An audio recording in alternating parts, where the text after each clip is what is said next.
I got the shark bites, stopped at Home Depot. They had all the stuff I needed, get the concrete.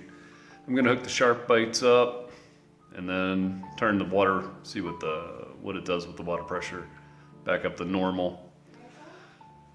And then I am gonna cement it up. So as you can see, I think Monica did a video earlier. This is just finally got it cleaned up, got everything out, and you know, it was pretty tough.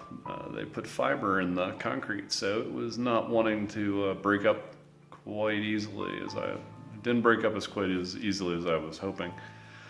But that's still good that they had fiber in it, so I'm gonna clean this up, do a little bit of cutting in a moment.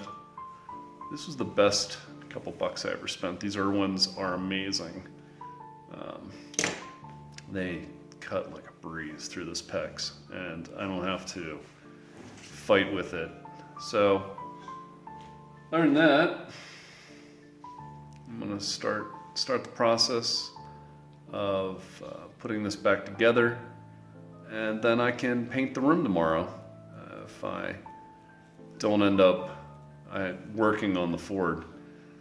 The squirrels chewed a hole through the fuel line before we left, so I have not had a chance to get out there, get on the creeper, and get under there. So I found the Napa. I couldn't believe it. It's just up the road. I about swerved off the road. What was it, last weekend when I saw it? It didn't come up. I had searched for Napa before, and it didn't come up on the search engine. So when I saw it, and it is literally like just up the road. I love Napa. They have pretty much everything.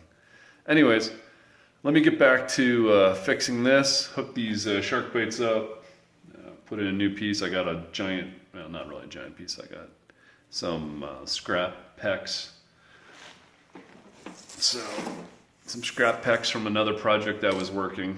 This is just a smaller piece on a much larger project. So,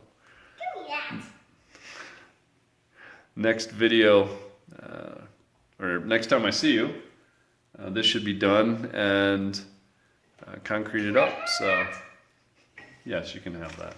There you go. Anyways, I will talk to you later.